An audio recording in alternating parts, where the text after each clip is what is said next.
9:36, comenzamos unos minutos después, pero acá estamos firme para el programa número 108. Yo no tengo nada que ver, Rafa, ahí nomás ya se sintió aludido. Bueno, no hay problema. 27 grados 6 en la provincia de San Juan. Acá estamos para comenzar, como decíamos, el programa número 108 de En Juego. Walter, ¿cómo andamos? ¿Qué tal? Buenas noches. Bien, un calorcito. Hermoso, sí, hermosa la noche. Primaveral. Sí, hay que aprovechar hoy y mañana porque dicen que el sábado no tanto, pero el domingo llegaría supuestamente viento de nuevo. ¿Qué viento sur? Sur. Viento sonda. Sí. Sonda es el sábado en la tarde-noche y sur el domingo.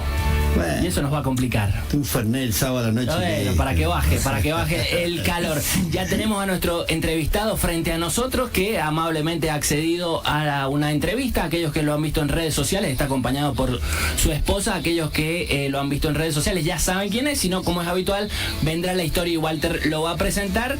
Es un, como habíamos contado el lunes, un deportista que representó a San Juan y al país al máximo nivel en 2 Juegos Olímpicos, ni más ni menos, y que tiene una trayectoria que por ahí leímos y vimos que no está cerrada, según ha dicho, pero ya Walter y yo lo vamos a entrevistar, y que está a 2 semanas de, como cierra la historia que contamos en las redes sociales, de vivir un momento muy especial para él, para su familia y, como hablábamos fuera del aire, para toda la sociedad sanjuanina por lo que ha representado el caso de su padre. Con 27 grados 6, recordamos, Walter, las redes sociales, en Instagram y en X, En Juego SJ, igual que el canal de YouTube. Ya llevamos 177.600 visualizaciones. Falta para los 200. Sí, falta. Esperemos que cerremos la segunda temporada en ese número, ni más ni menos. La gente que se suscriba y ahí ven en Instagram y en YouTube.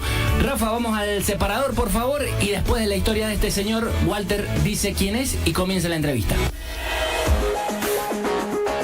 Cada voz, cada historia, cada día. Radio Sarmiento está siempre, desde hace 100 años. Pese a que comenzó en el triatlón con 22 años, es el único argentino que estuvo en 2 Juegos Olímpicos de esta disciplina: Londres 2012 y Río 2016. Sus inicios fueron en el mountain bike y con el tiempo se inclinó de manera profesional por el deporte que combina natación, ciclismo y pedestrismo. A este profesor de educación física, hace 21 años la vida lo golpeó muy fuerte con la desaparición forzada de su padre, Raúl, cuyo juicio contra los acusados llegará a su final en 2 semanas. Entra en juego Gonzalo Telechea. Escúchalo este jueves a las 21. Bueno, como siempre digo yo, después de esas presentaciones, yo, ¿qué tengo que estar diciendo? ¿Qué tal? ¿Cómo te va? Nada más. Gonzalo, querido, ¿cómo anda? ¿Todo bien? Bien. Bueno, muchísimas gracias por la invitación. Buenas noches para ustedes y a todos los oyentes. Sí, justo cuando iba entrando, bueno, obviamente en la presentación que hicieron, me hicieron un pantallazo de mi vida. ¿Sí? Mi vida tiene muchas facetas. Por ahí, cuando me pongo a pensar, creo que he vivido intensamente, he vivido muchas cosas. Tal vez eso es lo que más vale. Buenas, malas, regulares, pero siempre siguiendo adelante. De hecho, algo hermoso que me pasó cuando iba caminando por el pasillo, yo acá he venido a estar acompañar a mi papá en un programa de radio. ¿Sí? Cuando era chico, salía del Instituto de Inglés y venía caminando. Él hacía un programa, así que gracias por la invitación, primero en general por la invitación, por poder hablar de la causa de mi vida deportiva, que me trae muy buenos recuerdos, pero un grato recuerdo de esa parte de mi vida, haber acompañado en el programa de radio de mi papá acá mismo. ¿Cuántos años tenías cuando estás contando esto? Haber tenido entre 15 años o menos. No, debe ser aproximadamente 12, 13 años. Entre 13 y 14 años tengo que haber tenido. Así que bueno. Yo cuando conocí a tu padre, vos eras más grande, porque yo lo conocí a tu padre cuando él llevaba los tiempos de las carreras de ciclismo, y me echó algo. No sé si fue allá en el ¿cómo se llama? Lo de Fuerza, el lugar en el Palmar del Lago. Sí, pero no sé si era ahí o en el embarcadero, porque se me viene una imagen que la verdad hace muchos años. Y y me acuerdo que compartimos unas siestas hermosas, ¿viste? Y tenía los hijos más grandes, ¿no? O sea, tiene que ser después de eso que estás diciendo Bueno, vos. sí, yo lo he acompañado en carrera. Hoy por ahí uno que busca el acompañamiento, la cercanía con los chicos, claro, y buscar el momento, que hoy los niños se arbullen un poquito más, la generación de antes. Yo haber seguido 5 horas de carrera de ciclismo sentado al lado de mi papá, que mi papá hacía de cronometrista, de comisario, íbamos en el autito uno al lado del otro. Agradezco a la vida, al deporte, haber pasado esos momentos, porque uno nunca sabe. No sé, yo pensé que iba a tener a mi viejo toda la vida, y agradezco haber compartido muchísimas cosas con él. Mira, Gonza, ¿y cuándo te lanzaste a lo que serías después en el futuro un gran atleta? Bueno, creo que se fue dando de a poco, porque uno por ahí no es normal, no sé si normal o no, ir feliz, yo siguiendo una carrera de ciclismo, ir al velódromo también, después empezar a incursionar. La primera experiencia mía dentro del ciclismo es muy graciosa. Yo, de andar en bici en el barrio, me dijo: venite a Sonda, en el año 2013, que voy a ser comisario de ciclismo en una carrera de mountain bike, un regional en Sonda, y me fui pedaleando del barrio Ilia a Sonda con 13 años, y llegué allá muerto. De hecho, yo pensé que me habían querido robar la bici en el camino, así que llegué un poco asustado, y ya de nunca haber andado en mountain bike, y de irme de mi casa hasta Sonda en bicicleta, que en ese momento la bebida, creo que la calle era de tierra, si mal no recuerdo. Me dicen: ¿querés correr? Me dicen. Para mí era. Y ese mismo día me puse el número por primera vez en mountain bike, y ese desafío, obviamente que no fue el mejor de los resultados, porque cansado y sin saber mountain bike, una disciplina técnica, creo que me planteó, entre risas, salí tercero, que para mí yo no decía nada, hasta que en el barrio me dijeron: ¿y cuántos eran? 3. Y ahí el tercero de 3. Y ese día para mí fue un desafío constante, y de ese día dije: bueno, no, yo quiero entrenar, y pasó a ser mi vida. O sea, yo hoy les cuento a mis hijos, que me dicen: contame anécdotas, papá, y yo les cuento las rutinas que yo tenía en el día. Obviamente que eran otras épocas. Yo de 5 a 7 de la mañana andaba en bici, veía quién me acompañaba a esa hora, ya con 13, 14 años. Llegaba y me buscaba la movilidad. 8 de la mañana y ya había andado en bici, me buscaba para ir a la colonia. Llegaba de la colonia, almorzaba y me volvía a ir en la bicicleta a Posito, al camping. Y como me quería quedar hasta el final del día en el camping, de vuelta me venía con los guardavidas, y los guardavidas, entre hacer tiempo y mirarlos, nadaban ellos como entrenamiento. Entonces yo nadaba con ellos, y de ahí nos volvíamos pedaleando. Entonces uno, si lo ve, estaba todo. Entonces, bueno, uno con la historia se va dando cuenta que me gustó siempre entrenar, me gustó superarme, me gustó la actividad física, y a través de eso compartía con muchísima gente. Tenías voluntad, ¿cierto? Para eso. Y también tenías sacrificio, me imagino. Sí, yo como siempre le digo a ver a mis alumnos y todo, cuando están nerviosos, o yo mismo, como lo viví en la carrera, eso es lo que yo elegí, y eso yo yo sabía que es sacrificio y que era durísimo. Yo en cada entrenamiento, desde el primer minuto hasta el último minuto, para mí era el último momento de mi entrenamiento, y quizás me quedaban 2 turnos más. Yo así es como viví el deporte, como viví la vida. Creo que me pude superar, pero uno no puede hacerlo forzado. Uno tiene que estar diciendo siempre: esto es lo que yo elijo hacer, y voy para adelante con esto. ¿Sí? No, por ahí sin plantearse muchas dudas. Uno no dice: estoy cansado, me quedan 2 turnos, es lunes. No, uno vive día a día al máximo. Si uno hace lo que le gusta, da pie para el sacrificio, ¿cierto? Totalmente. Y es como... Mira, recién decías que le decías a tus hijos, ¿cuántos hijos tenés? 3 hijos. 3 varones. La primera es nena, y los otros 2 varones. Nombre. La nena es Brunella, 12 años. Borja tiene 6 años. Bien. Y Baltasar tiene 2 años, ¿sí? 3 años, perdón. Entonces... 2 años. Estaba pensando. ¿El nombre de la señora? Una Victoria, es mi esposa. La verdad que cuando por ahí recapitulo toda mi vida, Eso, o sea, cuando hablamos un poco como lo plantearon ustedes dentro de la trágica historia de mi papá, yo, o sea, todo eso ha sido en el transcurso, 21 años, y todo lo que viví durante esos 21 años. Pude llevar paralelamente una vida de muchísimas cosas, construí mi familia, me acompañaron mi familia, mis hijos crecieron, viajé, hice mi carrera deportiva. Hoy, cuando siempre me titulo en las redes como triatleta en pausa. En pausa, sí. No logro entender si son lo que me queda son ganas, si me queda potencial o qué me queda, pero bueno, hice toda la vida. ¿Cuántos años tenés? Tengo 40. Y de hecho, con el paso del tiempo... Hoy sí, los 40 todavía hay mucho... Anoche me decían del chico Pablo Álvarez, te ubicás, el hockeyista, que está en el Barcelona. Que no sabía, yo no me acordaba que tiene 39 años. Él está por cumplir 40. Y está en la primera del Barcelona, un equipo de elite, porque es hockey profesional, donde le pagan un montón de plata, donde a los después de 35 los empiezan a descartar, ¿viste?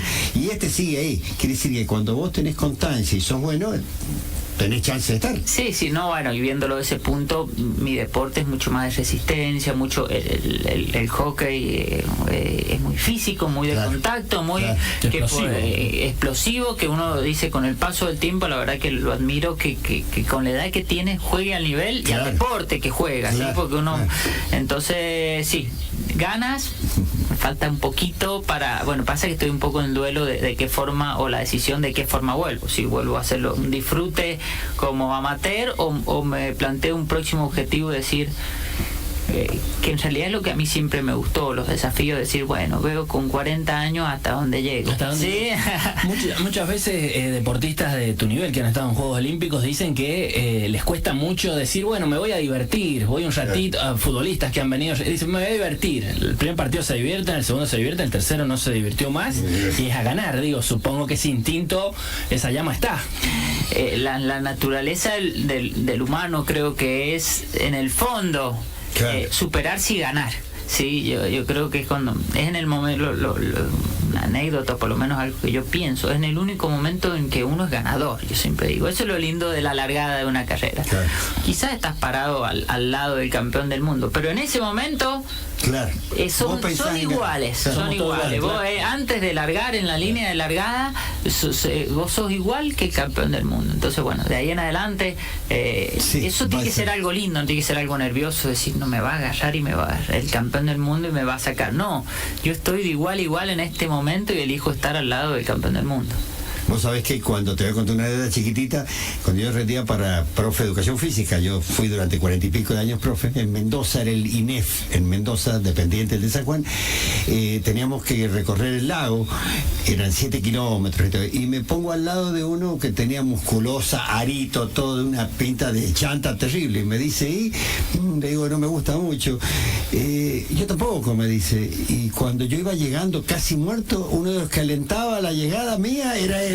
¿Sabías que era campeón argentino? Entonces te toca, es como decir vos, te toca un tipo así, Dios mío, vamos para adelante, tenemos que ganar. Sí, así, hay que ir siempre para adelante, no hay que mirar para atrás. Cosas malas, todos tenemos cosas malas, uno no puede quedarse con lo malo, y el de al lado o puede no tener ningún problema o puede tener el doble problema que uno, ¿sí? Entonces uno no hay que fijarse en los costados, sino pensar en lo de uno, tomarse de lo bueno e ir para adelante. Y para volver, aparte del apoyo familiar, ¿con qué otro apoyo deberías contar, o qué fuerza, que te dé fuerza?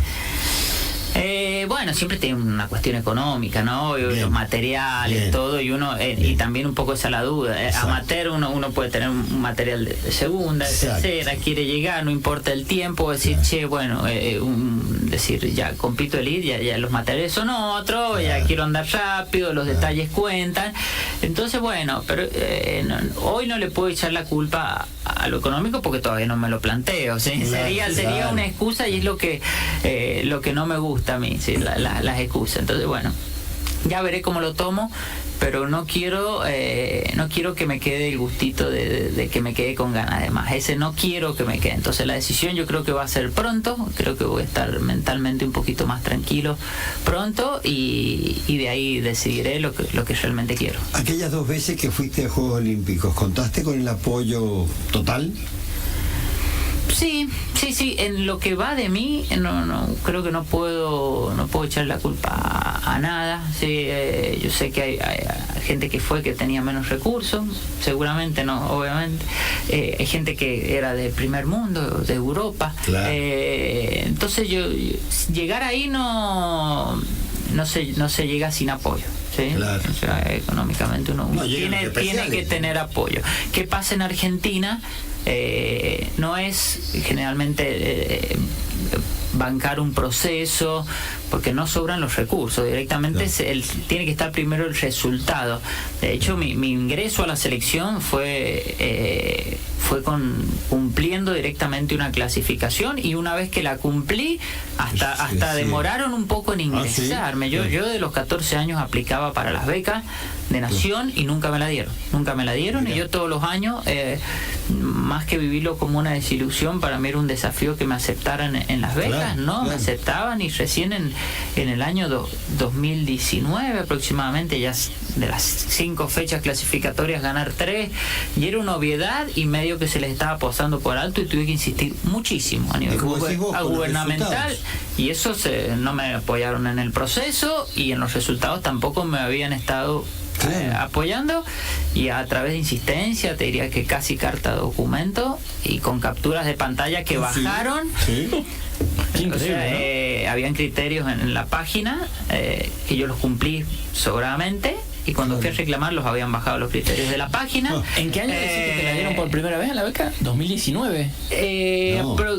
Perdón, en el 2009. 2009. Sí, 2009.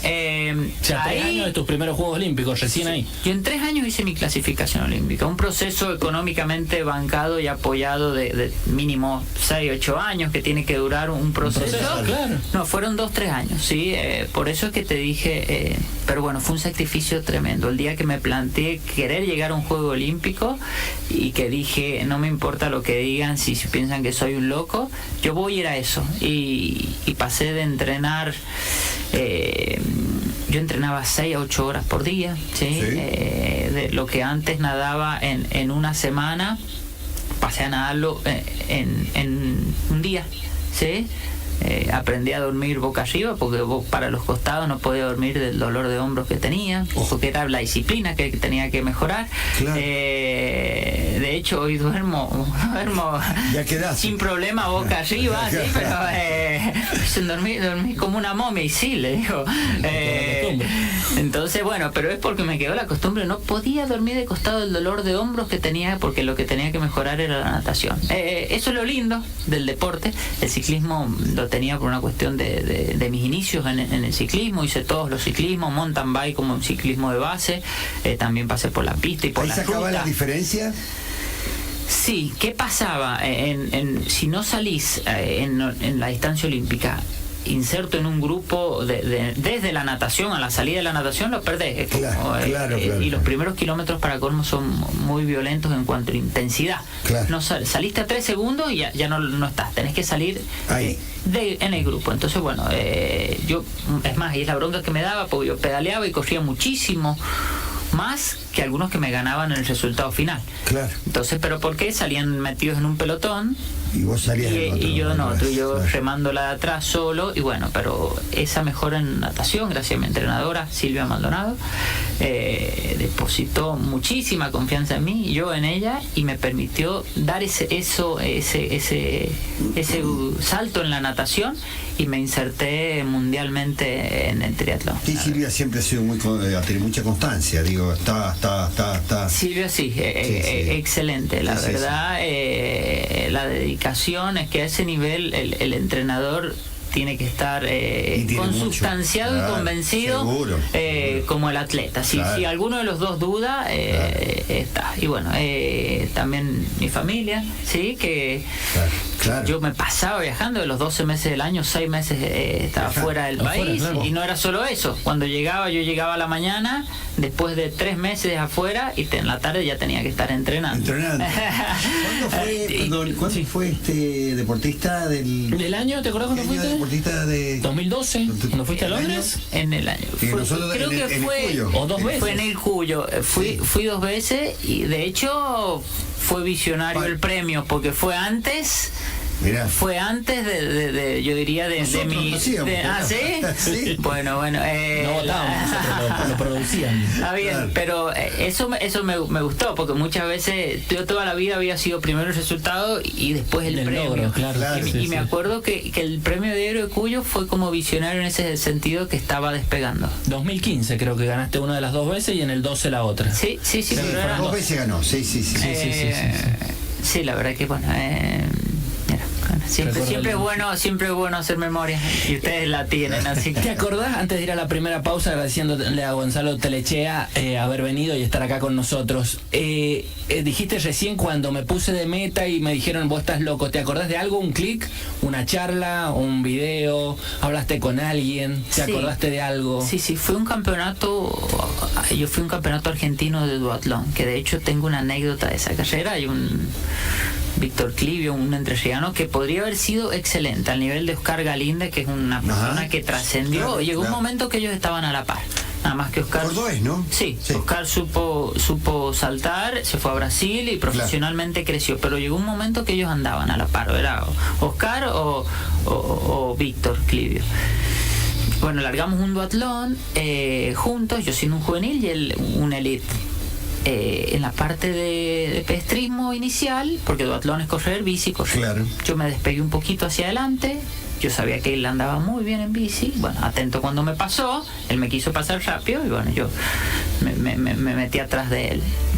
Él me quería obviamente soltar, dejar ya un juvenil que corría más rápido, como en Entre Ríos, el campeonato argentino, dice, lo tengo que dejar para después ganar, porque si no yo le iba a ganar.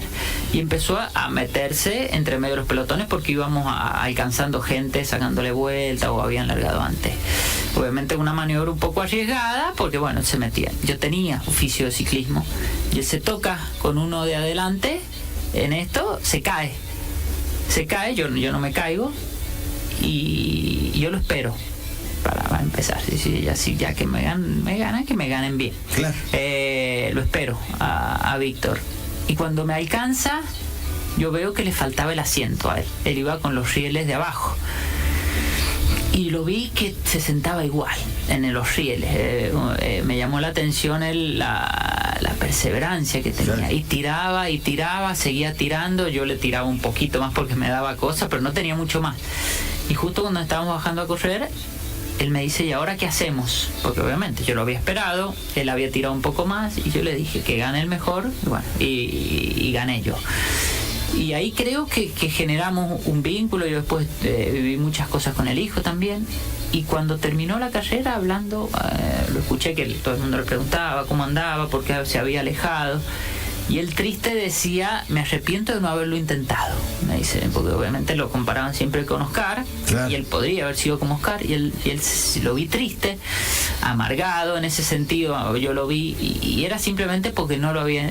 y dije, yo no quiero ser eso. Una persona que elite, que supuestamente tengo una carrera por delante. No quiero escucharme así de grande. Claro.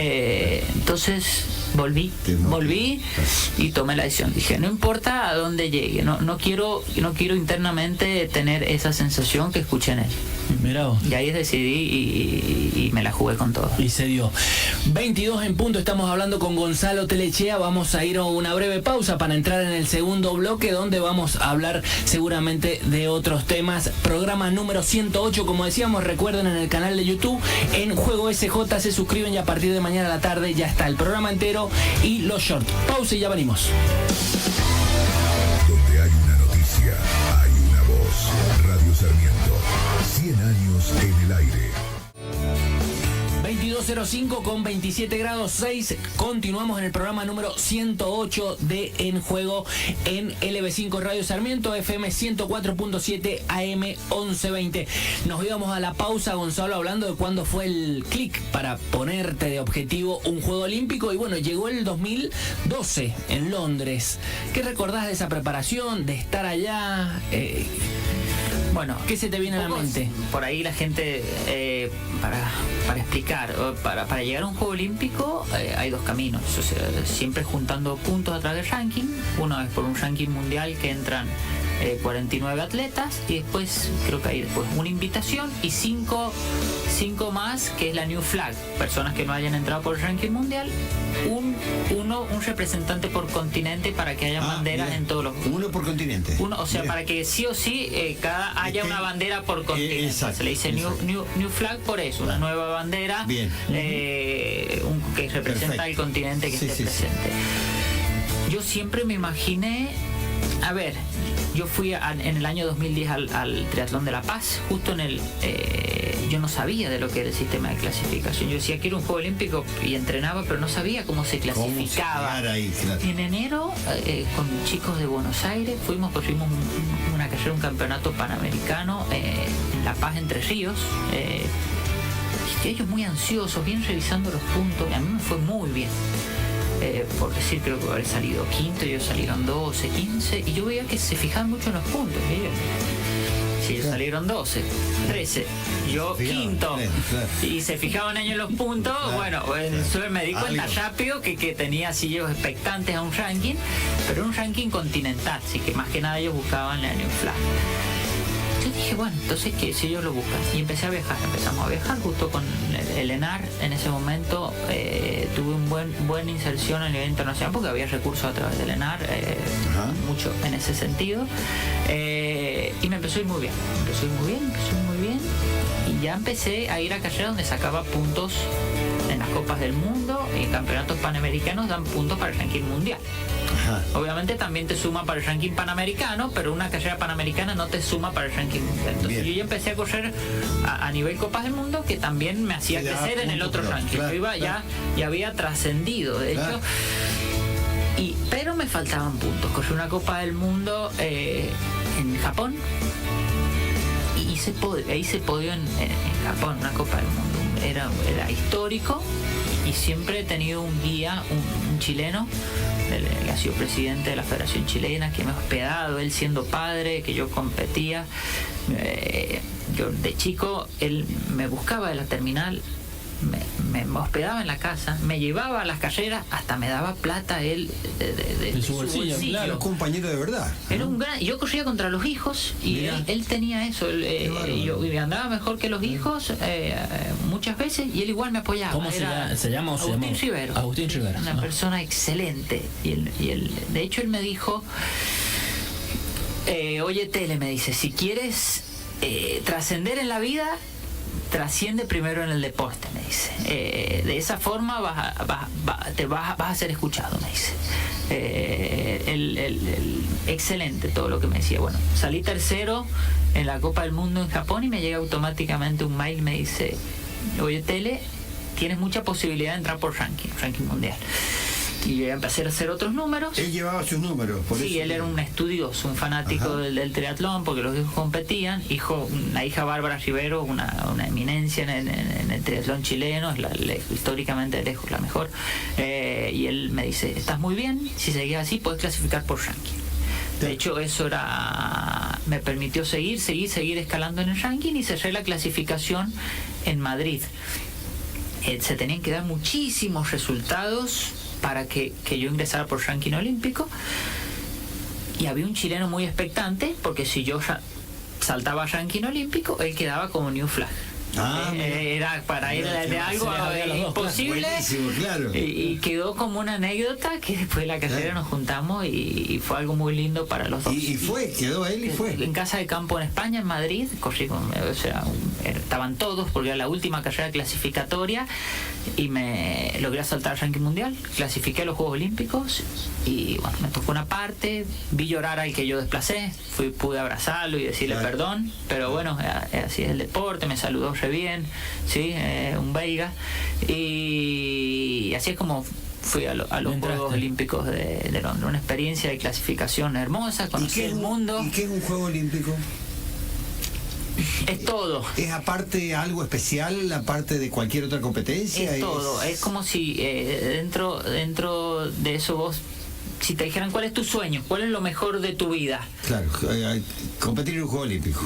Es eso, Juro. es como si ser locutor, Real Madrid, Barcelona, hacer una nota, tener a Messi, a Cristiano. Bueno, eso sería. O imagínate lo máximo que te puede entrar en tu cabeza desde lo deportivo, de lo pasional tuyo, profesional. Es eso. Creo que es lo que no hace falta llegarlo, sino que imaginarlo. Creo que ya era lindo. Es lo que me mantuvo motivado toda la vida en lo deportivo, el día que yo dije quiero llegar a un Juego Olímpico. Sí, es lo máximo. Y de ahí todo lo que se vive después. Pero llegar el punto, esa noche no dormís porque todavía no lo crees, al otro día te levantás y ves el ranking porque todavía no lo crees, le sacas captura, te da miedo que sea un sueño, porque realmente es como, qué sé yo, el que le gustará la plata será la lotería, no sé, para mí mi sueño era deportivamente eso. ¿Lo viste concretado a la ceremonia inaugural, me imagino? No, justo yo no fui a la ceremonia porque ¿qué pasa con el triatlón? Son 2 días solamente que estás en la villa. Claro. Entonces, y justo es posible que te enganche. A mí me tocaba un día antes de los juegos. Entonces yo no podía, ¿no? Antes de la ceremonia. De hecho, te tocó. En Londres no, me tocaba varios días antes. Yo estaba concentrando en Italia y estaba lejos, o sea, me tocaba medio al final. Y en Río me tocaba muy cerca. Claro.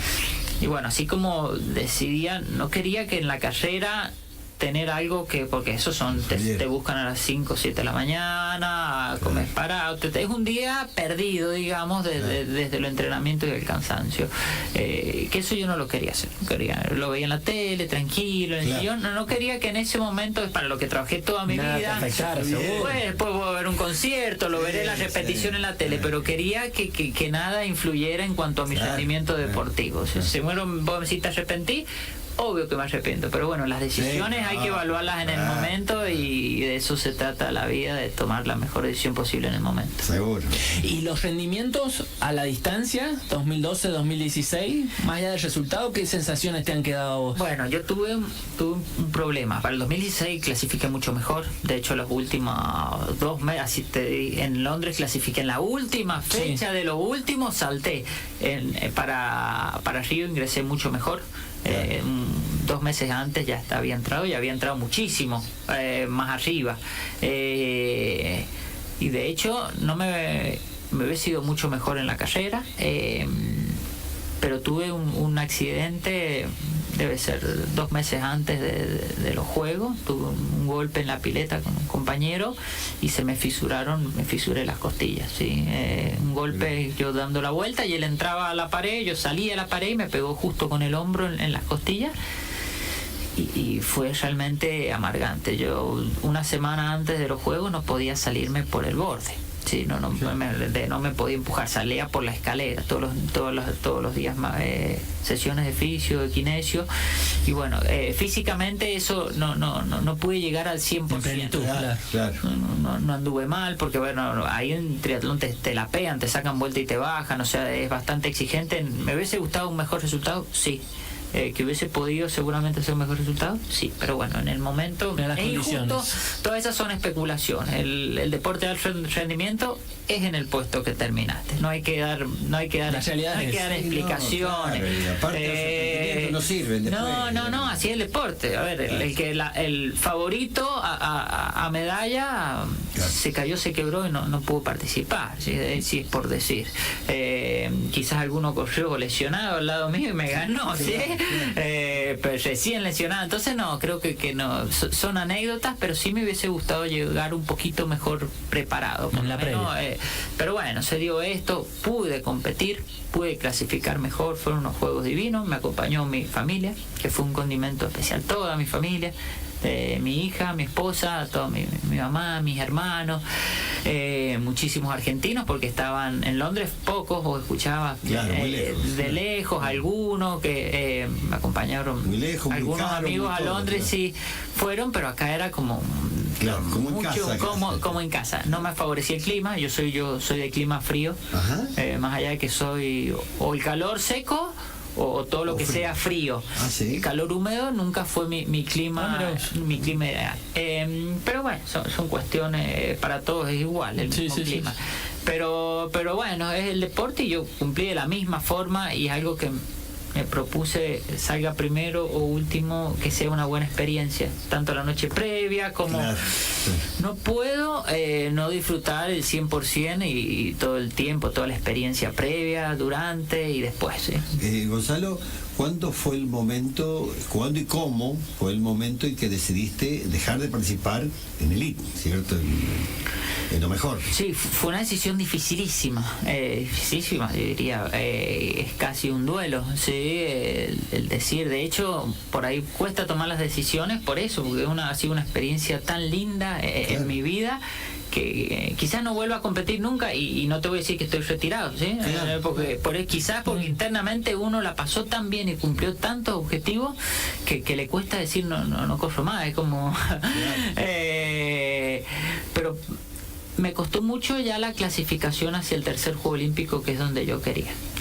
Creo que pandemia influyó un poco, también los recursos económicos tampoco acompañaban al 100%, extrañaba mucho a la familia. Sí, veía que mis hijos crecían y yo sabía que eso sí, ese tiempo no volvía más. Así como dije, en un momento tomé la decisión de dejar todo de lado para entrenar, no veía casi nadie, dormía todo el día, entrenaba. Por ahí la decisión de ese momento, yo iba de viaje, volvía, mi hija era otra, venía un segundo hijo, y de hecho me salió una oportunidad laboral fuera del país y estaba casi por irme y me angustié, me puse a llorar, seguramente recordé todo lo que pasé lejos de mi casa y dije, no, viajo, me quedo con mi familia, esto es lo más valioso que tengo. Y hoy me puede costar decirlo, pero la decisión que tomé fue la correcta, ¿sí? Porque pude disfrutar a mis hijos, los vi crecer. Toda decisión tiene su precio, ¿sí? Y estoy, en ese sentido, estoy tranquilo que la tomé bien. Que me costó errores y me sigue costando, obvio. Y eso es lo que hoy te digo, hoy ya con mis hijos más grandes, en otra posibilidad, quizás pueda volver a correr porque ya lo tomo de otra forma. Gonzalo, vi una entrevista que te hicieron, creo que fue en tiempo de San Juan, no para decir quién era, pero para aquellos que no conocen la anécdota, no sé si fue anécdota, pero un motor que vos contás en esa entrevista, alguien te dijo, vos tenés que volver a nacer para alguna vez correr un Juego Olímpico. Sí, 2 personas. Sí, dos.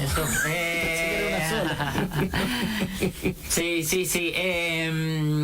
A mí me gustaba la natación y gente que conoce o natación o triatlón te ven nadar. A mí te dicen no podés, o sea, no podés, como que ver un chico patear y que no patea bien y decir, este no llega a primera, pero ni loco, o sea, veamos otro.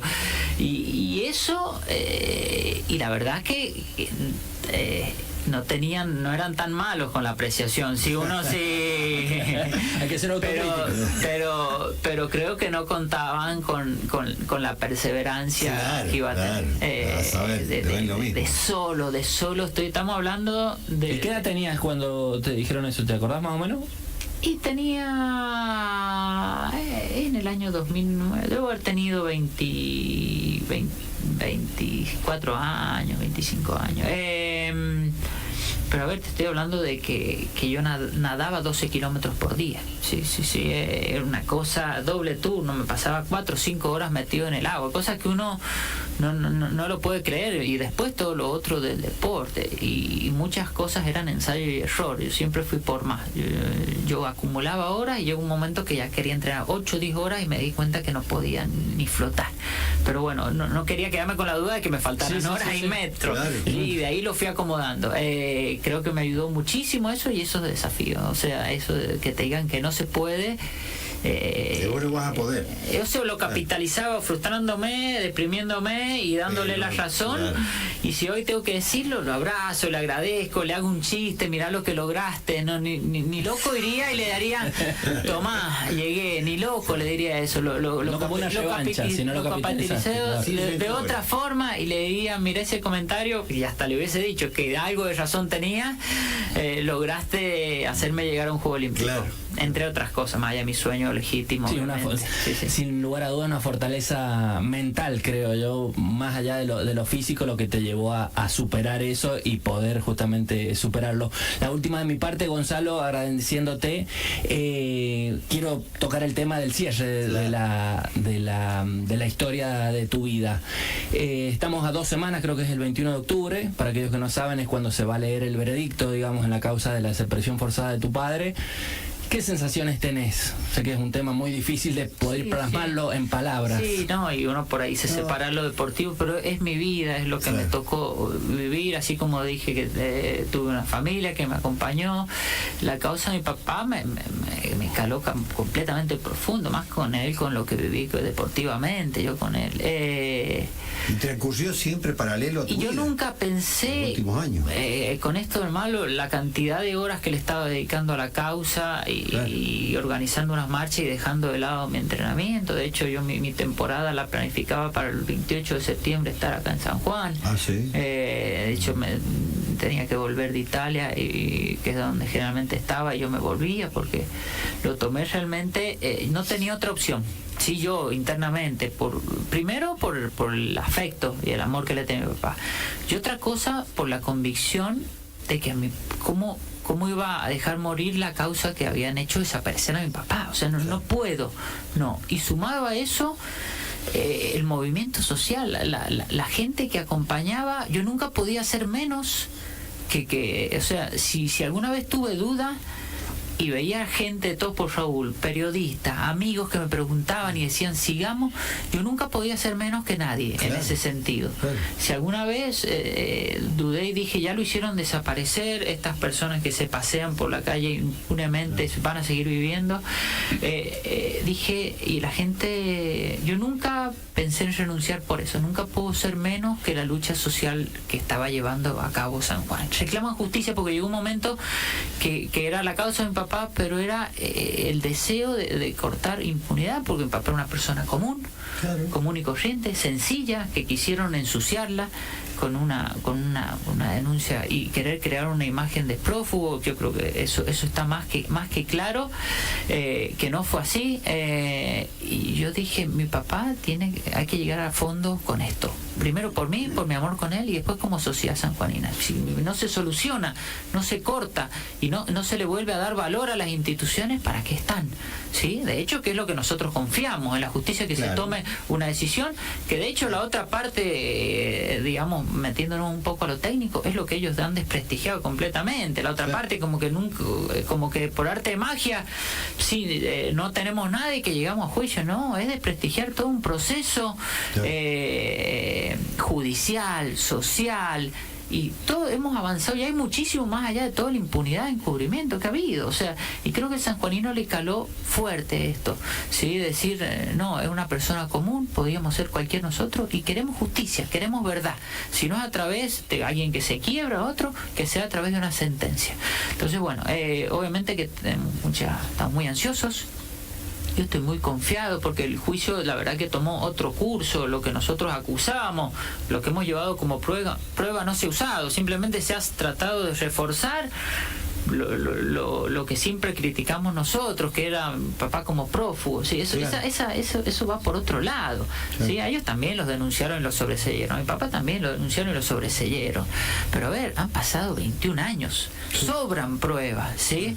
El que lo conoció está convencidísimo porque lo conoció. Y el que ha seguido un poco la causa dice, esto no fue así. A Raúl Talechea lo hicieron desaparecer, hubo toda una protección, pero nosotros, la sociedad sanjuanina, somos más que esa impunidad. O sea, creo que hemos demostrado la convicción que tenemos como sociedad y el voto de confianza a las instituciones, porque uno, si por ahí hace una estadística en la calle, que hablamos un poco antes, creo que hay muchísimo descreimiento en las instituciones, ¿sí? Entonces, bueno, creo que hoy las juezas tienen esa responsabilidad. Por suerte tienen el apoyo a las pruebas, ¿sí? Porque durante el juicio, realmente lo que les llevó al juicio no se ha refutado. Sí, se habrán hablado muchas cosas, son testigos que pues, hasta no quiero entrar en los detalles, que no son testigos. A ver si lo hubiesen visto, si hubiese prófugo, lo tendrían que haber visto 30, 40, 100 personas, o sea, el testigo el prófugo que se pasea, ¿no? No, creo que la gente está convencida, creo que sobran pruebas, creo que nos han tratado de seguir ensuciando a mi papá, que eso va por otro lado. Nosotros queremos... ¿Sos consciente que el caso de tu padre, este caso, lo has dicho vos, una bandera del pueblo sanjuanino contra la impunidad, va a marcar un antes y un después en la justicia, en la opinión pública, en todas esas cosas, ¿no? Totalmente, es poner en la altura. A ver, habían jueces que tenían que cumplir funciones, policías que tenían, de hecho, una desaparición forzada porque hubo intervención del Estado, o sea, gente que tenía que cumplir funciones, si no les daba, o por presiones, o por falta de capacidad, o por lo que sea, se hubiesen abierto, ¿sí? Y hubiesen dejado a alguien que investigue de forma bien, que no lo hicieron. A ver, automáticamente... Yo el día 1 dije que a mi papá lo hicieron desaparecer y que los principales sospechosos eran los directivos de la mutual, ex directivos de la mutual. Al día 2 me intervenían el teléfono a mí y a ellos nunca nada. Ah, sí. Entonces, y no te lo digo de hablar, tenemos prueba de eso. ¿A ellos en qué se los investigó? En nada. A nosotros, ¿en qué se nos investigó? En todo. Se seguían, se hacían mil cosas, pero no se investiga. Entonces creo que la sociedad sanjuanina dice, estas son las instituciones que tenemos, estas son las que nos protegen, estas que desvían, ocultan declaraciones. A ver, por dar un pequeño ejemplo, o sea, a ellos nunca se los declaró, eso lo llamó la policía, y aparecen tres declaraciones idénticas, y ellos dicen, no, pero si yo no he ido a declarar a la policía. Che, pero entonces se los blindó. Y no tuvieron en cuenta que cambian los gobiernos, que pasa el tiempo, que iban a tener una familia tan persistente que no buscaban nada, solo querían verdad y justicia, y que una sociedad que también dice, nosotros no nos hacen desaparecer y a la familia la hacen quedar como prófuga, como sospechoso, y al otro como prófugo, porque llamativamente desaparece y lo denuncian, y hacen creer que es una denuncia, una reunión, que no es reunión donde que se compró algo que no han podido, una reunión que es mentira, ¿sí? Afortunadamente lo hemos podido comprobar. Ellos dijeron, tuvimos una reunión donde lo llamamos, le dijimos que lo íbamos a denunciar, y él se asustó como una vergüenza social y se fue con la plata. Eso es lo que trataron de hacer. Y fueron y lo denunciaron. Obvio que no se va a defender si es prófugo, porque lo hemos hecho desaparecer. No va a declarar nunca si lo hemos hecho desaparecer. Entonces, bueno, creo que de hecho esa reunión nunca existió. Hubo una declaración de gente de la federación. Afortunadamente, cuando dijeron que era la reunión, mi papá había estado en una reunión en la Federación Sanjuanina. Fueron a declarar, no dijeron no. Dijeron, con nosotros estuvo hasta las 10, 11 de la noche, dijeron. Y ellos dijeron que la reunión había sido a las 9:45. Entonces, ¿para qué uno quiere mentir? ¿Sí? ¿Para qué cambia las versiones a medida que pasa el tiempo, a la medida que va surgiendo información? ¿Para qué vas a negar que sos conocido? Hay un apretador, ¿sí? Que está con escuchas telefónicas, escuchas milagrosas, porque los intervinieron en el teléfono a los 8, 9 meses y en un periodo corto. Nosotros al día 1 y durante muchísimos años. Ahí aparecía el rol del apretador que está. Ese apretador no lo conocían, después lo conocían un poco, lo habían visto seguridad, y después aparecen escuchas donde dicen, che, venite a la mutual que tenemos que arreglar la declaración de los muchachos porque si no los vamos a dejar sin laburo. Entonces, a ver, viste, no quiero entrar en detalles técnicos, pero sobran pruebas. Creo que que nosotros como sociedad nos merecemos verdad y justicia, ¿sí? No somos un pueblo que van a calmar con la mano y manejando las instituciones. Entonces yo le deposito mi confianza. ¿Tenés confianza? Eso te iba a decir. ¿Tenés confianza? Sí, ¿Tenés esperanza pruebas, de porque que...? tengo pruebas y creo que nos lo merecemos. Bueno. Nos lo merecemos como familia, nos lo merecemos como sociedad, para poder hacer un cierre y descansar en paz y poder velarlo de esa forma. Quien más dictamina justicia es Dios y lo van a tener. Gonzalo, un placer escucharte en lo deportivo, en el caso de tu padre, que esa perseverancia, como siempre, como deportista y como hijo. Métale para adelante nomás y métale con lo del después de los 40, no importa. Eso sí, con el apoyo de la familia, porque si no, hasta nosotros nos van a pegar. Bueno, no, les agradezco porque bueno, estas notas son muy lindas, me hacen vivir muchísimas cosas, me hizo la parte humana como deportista. Bien. Les agradezco que me traigan todos estos recuerdos. Ya le he hecho ya antes de llegar, ya había sacado la visita, pero creo que ese compromiso social que han creado los periodistas y los medios es importante. Ustedes crean conciencia y generan opiniones, pero en forma bondadosa, concreta, buscando valores, ¿sí? Claro. Y eso es lo que recalco. Les agradezco porque realmente ustedes son en gran medida los que han mantenido viva la causa. Lo que han querido dormir, ustedes lo han despertado. Así que les agradezco a ustedes, a toda la sociedad sanjuanina, al grupo Todos por Raúl, a nuestros abogados. Creo que gracias a todos estamos donde estamos. Gracias, Gonzalo. Gracias, señora. 100 años acompañando tu vida. Radio Sarmiento, siempre con vos.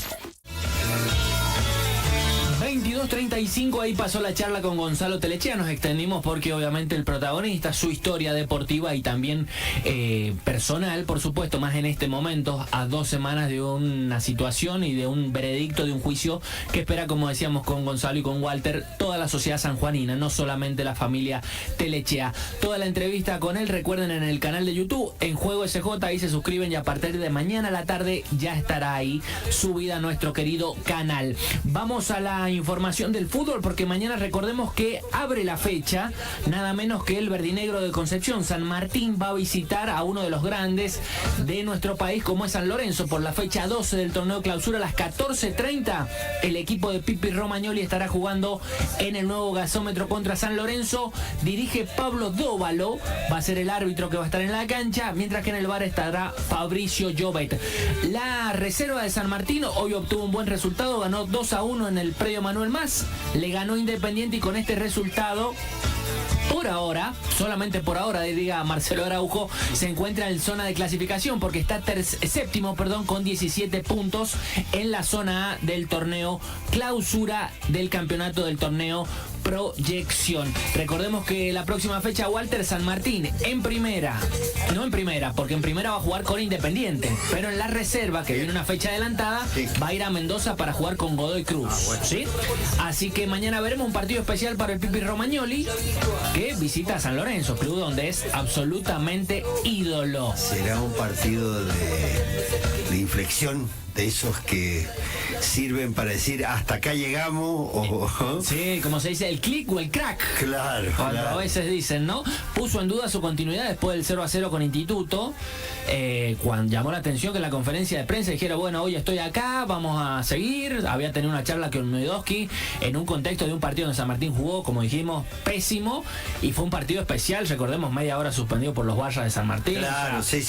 Pero bueno, llamó la atención que Romagnoli no dijera, no, seguimos hasta que, tipo Telechea, seguimos hasta que donde ¿Cuántas lleguemos. fechas quedan? Y después de esta, rapidito, era San Lorenzo visitante, Independiente de local, Godoy Cruz. Godoy Cruz de visitante, Lanús de local, a los Civi 5. 5 fechas. Quedan 15 puntos. Walter en juego, Belgrano no, Talleres le lleva 4, Aldo Civi le lleva 1 y hay que rogar por el promedio o por la anual. A ver, a mí me... ¿Querés que te diga la verdad? Yo creo que la única manera de salvarse es cambiar el técnico. Pero no porque sea malo el técnico, Sí. sino porque ese cambio muchas veces, generalmente, trae una reacción en jugadores, en todo. Pero ¿sabés lo que pasa? Es que para que cambie el técnico San Martín, tendría que perder este partido con San Lorenzo. Y si lo pierde, ya las posibilidades son casi nulas. Entonces hay que implorarle a Dios y decir, mirá Pipi, jugá contra San Lorenzo, ganale y dale que te metemos ficha a las 4 fechas que quedan. Que queden después, sí. Veremos cómo le va al verdinegro. Abre la fecha, así que los rivales directos tendrán la presión o el alivio de saber que San Martín sigue hundido porque volvió después de la fecha con Instituto del empate a estar último en las 2 tablas, lamentablemente. ¿Sabés que me tiraron ahora entre semana? Que capaz que no haya descensos. Bueno. O en una revolución nueva de nuestro hermano Chiqui. ¿Se acuerda de dónde nació? Bueno, nació en Concepción, nació ahí cerca de la Rioja Chica. Sí. Bueno, pero hay en la página Soy Verdinegro, creo, dice, para que vean que ni el presidente de AFA nadie nos ayudó, cosa que hacen con otros equipos mendocinos. Riestre y Barracas. Está bien. Riestre y Barracas. Lo que pone claro. Pero a nosotros no nos ayuda nadie. No, lamentablemente no es lamentablemente, no ha tenido una ayuda, que es lo que debería pasar con todos. Pasa que es muy evidente lo que pasa con Barraca y con Riestra, ¿no? Claro. Walter, 22:39, vamos a la última pausa y ya venimos con todo el mundo del hockey. En San Juan ya es hora de informarte. En Radio Sarmiento, las noticias primero. 22:44, función extra de En Juego a pedido del público. Sí, los hockeyistas. Nos vamos con el hockey, dale Walter. Sí, bueno, hoy se está jugando, está terminando la segunda fecha de los octavos de final los cuartos de final de la Superliga de masculina. La femenina se juega en otro lado. Ayer los resultados fueron Altos de San Juan 6, Geva 2, Geva de Buenos Aires, por supuesto. Sí. Olimpia 3, Hispano 1, VT 2, Valenciano 5, Richet 2, Casa de Italia 0. Hoy, Casa de Italia perdió 4-0 con VT, Olimpia ganó 4-2 a Geva, Hispano y Altos empataron en un partidazo 2-2 y están jugando Valenciano con Richet y me llama la atención, está ganando Richet. Valenciano. ¿Te acordás que antes de empezar este campeonato te había dicho que para mí Olimpia y Valenciano iban a ser los grandes protagonistas porque habían tenido un ritmo espectacular en este Mundial de Clubes? Pero bueno, recordemos que en Richet hay jugadores que jugaron en el Mundial de Clubes, el caso el Pony Romero, por ejemplo. Sí, refuerzos. Exacto, así que es muy entretenido. Mañana se juega la tercera fecha, última, y los 2 primeros de cada zona, pues son 2 zonas, juegan las semifinales el sábado. La final no se sabe cuándo se va a jugar. Eso te iba a decir, Walter, no es el domingo. No es domingo, no. Más adelante. Domingo los vamos a dedicar al automovilismo. Bien, vuelve el Sonda, ya están las entradas a la venta de manera presencial y también online, por supuesto, y si sale todo bien, la producción ya nos dice que el lunes tendremos acá a un protagonista en el histórico regreso, más de 6 años que el Sonda no abría sus puertas para una categoría nacional, así que hablando... ¿Ya tiene su entrada usted? No la tengo ni la tendré porque no voy a ir. Así que no va a ir. Si usted quiere pedir, pida. Pido 2 yo. Pida. Bueno, listo. Pida para usted y alguien más, no para nadie más, no pida para nadie más. Pida para nadie más. Bueno, si hay un alma caritativa que por se comunique al celular de Walter mañana mismo. Ojalá que los sanjuaninos digan presente en el Sonda, que es, como hemos dicho tantas veces, mérito al gobierno actual, sin lugar a dudas, y es un lugar que trasciende el deporte. Es un lugar mítico de nuestra como provincia. El Cantoni. Exacto. Nos vemos el lunes, Walter. Dale, Gerard. Chau.